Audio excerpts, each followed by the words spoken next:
A gravidez pode ser considerada uma fase turbulenta em qualquer idade, mas em qual período da vida ela apresenta mais riscos para a mãe e para o bebê?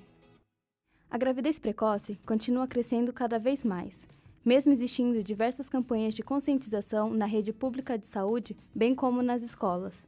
A distribuição gratuita de preservativos é uma dessas ações. Bom, acho que a gravidez na adolescência é uma questão educacional e cultural do nosso país. Acho que tem uma grande falha do sistema educacional. Eu acho que falta um pouco mais de acesso à saúde em relação à educação. A informação é um fator importante. Mesmo apresentando os métodos contraceptivos aos jovens, muitos deles não sabem como utilizar.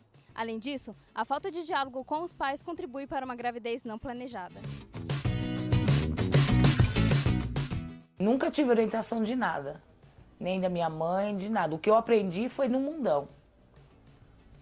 Sim, eu acho que tem muito acesso, fácil acesso. Você vê que o posto de saúde, eles distribuem preservativo, você tem direito a anticoncepcionais, tem várias coisas que você pode se prevenir, tem acesso sim, tem informação, muita informação hoje em dia. Mas é que eles não buscam, acabam não buscando isso, né? Hoje em dia não busca isso. Uma pesquisa feita pela Sociedade Paulista de Pediatria mostrou que entre 2000 e 2014, as gestantes com idade de 15 a 19 anos representavam 60% das internações hospitalares de adolescentes. O maior risco de consequências graves que uma gravidez pode trazer acontece até os 14 anos, devido à falta de preparo físico e psicológico. Mesmo sendo esta faixa etária mais arriscada, a maioria dos casos acontecem neste período, podendo se estender até os 19 anos. As complicações da gravidez precoce podem atingir tanto a saúde da mãe como do bebê. Problemas como hipertensão, infecção urinária, parto prematuro, complicações no nascimento, recém-nascido com baixo peso ou subnutrido e convulsões podem acontecer. Outro fator relevante é a mudança de planos na vida desses adolescentes, o que pode gerar o aumento do risco de depressão pós-parto e rejeição ao bebê. Ainda podemos destacar a interferência que essa responsabilidade traz aos estudos e ao meio profissional. Há inúmeros casos em que os adolescentes deixam de trabalhar e frequentar a escola pela falta de planejamento. A ausência de preparo para criar um filho afeta não só os jovens, mas a todos que permeiam a situação, como os pais e avós que assumem a responsabilidade sobre a criança. Sem o apoio da família, o aborto ou o abandono do bebê é a triste solução encontrada por adolescentes mal estruturadas nesta condição. Entramos em contato com a doutora Leila Fernandes para tirar dúvidas sobre o assunto. É importante ter educação. O principal é ter educação para evitar a gravidez precoce. É importante que a mulher, desde que inicie a primeira menstruação, tenha o costume, tenha a rotina de vir ao ginecologista, se orientar, fazer as perguntas. É importante conversar com a mãe sempre trazer a menina para as consultas periódicas com o ginecologista, para criar um vínculo, um relacionamento que a permita tirar dúvidas e se conscientizar dos riscos, para poder então fazer uma prevenção tanto de gravidez quanto das doenças transmissíveis sexualmente, tão comuns nessa fase.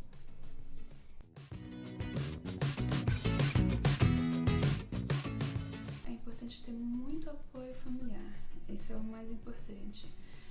As meninas adolescentes, elas muitas vezes ainda vão à escola, não têm emprego e precisam de um suporte, principalmente depois que essa criança chegar.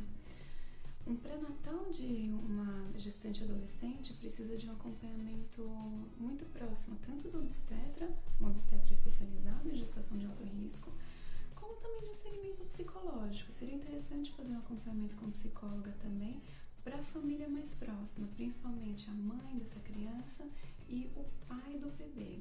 Outro assunto a ser abordado, mas não menos importante, é o da gravidez tardia.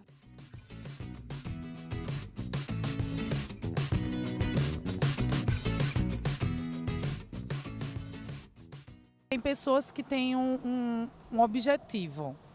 Eu quero primeiro me estabilizar financeiramente. É que você já curtiu sua vida, já fez seu trabalho já, o que você tinha que fazer como realização profissional, você já realizou. Pessoa com 40 anos já é arriscado dar à luz novamente. No cenário atual, as mulheres buscam satisfação profissional antes de pensar na maternidade. Sem contar que estão construindo famílias cada vez menores em comparação às gerações anteriores. O aumento da escolarização e a introdução da mulher no mercado de trabalho são fatores importantes nessa mudança. Uma pesquisa feita através de dados do IBGE mostrou que a taxa de 6 filhos por mulher, nos anos 60, caiu para 1,9 em 2010. De acordo com um estudo feito pelo Hospital das Clínicas de São Paulo, as porcentagens de risco de anomalias genéticas para o recém-nascido aumentam no seguinte esquema. Aos 20 anos, risco de 0,5% de anomalia genética. Aos 35 anos, risco de 1%. Aos 37 anos, risco de 2%. Aos 40 anos, risco de 5%. E aos 44 anos, risco de 10%. A idade ideal para uma mulher engravidar seria por volta dos 20 anos. Nesta idade, os riscos em geral são menores, aumentando a partir dos 35. A anomalia mais comum é a síndrome de Down, porém existem outras, como a de Edward e Patou. A idade avançada ainda pode trazer outros problemas sistêmicos. Dentre eles estão a diabetes gestacional, hipertensão arterial, aborto espontâneo, prematuridade e distócia funcional, que é quando o trabalho de parto não evolui na velocidade esperada. Mesmo com estes problemas, muitas mulheres optam pela gravidez tardia. O motivo apontado é o amadurecimento para criar um filho aos 40 anos, além de já estarem com a vida financeira estabilizada, fazendo com que consigam aproveitar mais a gestação. Nós mulheres temos uma biologia a ser respeitada.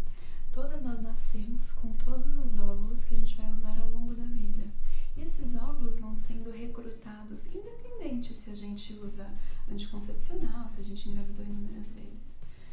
Quando a gente chega com 40 anos, já houve uma redução muito grande dos óvulos disponíveis. Com isso, reduz a fertilidade da mulher. Não digo que é impossível, pelo contrário, tem muitas mulheres que engravidam espontaneamente com mais de 40 anos, mas há uma redução da fertilidade e algumas mulheres precisam recorrer a outros tratamentos para conseguir atingir a gravidez. As gestantes precisam procurar um médico antes de engravidar, principalmente as mulheres que a gente considera como de alto risco, como as gestantes com mais de 35, 40 anos. A consulta pré-concepcional é muito importante porque é nela que a gente vai identificar todos os riscos possíveis à gestação, individuais, riscos familiares, e fazer uma prevenção desde antes. Existem medicações que as pacientes usam, principalmente mulheres com mais de 35, 40 anos, se ela já tiver uma hipertensão, diabetes, alguma doença de base, a gente faz ajuste de medicação, a gente faz ajuste de alimentação, a gente orienta a dieta, tudo isso antes de engravidar, porque isso vai trazer tanto uma gestação mais saudável, como vai aumentar muitas vezes até a fertilidade. Uma mulher que tem uma boa saúde, desde antes de engravidar, vai ter até mais facilidade para engravidar. A consulta pré-concepcional é sempre muito importante. O pré-natal da gestação tardia tem algumas peculiaridades que a gente precisa ficar atento. A gestante de alto risco, de um modo geral, acaba tendo um segmento um pouco mais rigoroso. As consultas têm uma frequência maior, a grávida deve ser acompanhada mais de perto. De um modo geral, as consultas de pré-natal precisam avaliar basicamente o ganho de peso da gestante, avaliar a pressão da gestante, o crescimento do tamanho abdominal e o batimento cardíaco do bebê e se a gestante está inchada. São esses os parâmetros a serem avaliados numa consulta de pré-natal. A gestante de alto risco, numa gestação mais tardia, precisa dessa avaliação mais rigorosa. Então, muitas vezes acabamos deixando os retornos intervalos mais curtos para poder reavaliar esses sintomas precocemente. Como comentamos, a pré-eclâmpsia e hipertensão da gestação é uma das situações mais comuns e graves na gestante de alto risco na gestação tardia. Então, a gente precisa ficar atenta ao aumento da pressão e ao inchaço e ao ganho de peso ao longo dessas consultas de pré-natal. Se a gente detectar qualquer alteração clínica, aí sim a gente vai desencadear todos os exames complementares necessários, de sangue, de ultrassom, etc. Falaremos agora sobre dicas que podem contribuir para uma gravidez mais saudável em qualquer idade. O maior problema que deve ser evitado é o uso de drogas alucinógenas, cigarro e álcool, já que implicam na saúde e do desenvolvimento do bebê. Outras substâncias químicas que devem ser evitadas são os produtos usados para tingir os cabelos. O contato deles com o couro cabeludo pode levar elementos indesejados para o bebê através da corrente sanguínea. Uma boa opção é utilizar tinturas sem amônia, shampoos tonalizantes e renas naturais. Mesmo assim, o recomendado é suspender o tingimento no primeiro trimestre de gestação. Recomenda-se ainda evitar situações de aborrecimento. O estresse é perigoso para a gestante porque pode ocasionar o parto prematuro, além de causar hipertensão e diabetes. Quanto à alimentação, deve ser feita a cada 3 horas, ficando dividido em café da manhã, lanche da manhã, almoço, lanche da tarde, jantar e ceia, dando um total de 6 refeições por dia. É recomendada a ingestão de frutas e cereais integrais por conterem fibras e vitaminas, que ajudam no bom funcionamento do intestino. E o consumo de proteínas deve ser feito através de carnes magras, aves e peixes. As carnes e legumes devem ser sempre bem cozidas e as verduras bem lavadas para evitar contaminações. Alimentos com excesso de açúcar, sal, gordura e muita adição química devem ser evitados. Lembrando que a solicitação de exames varia de acordo com a avaliação médica e a evolução da gravidez.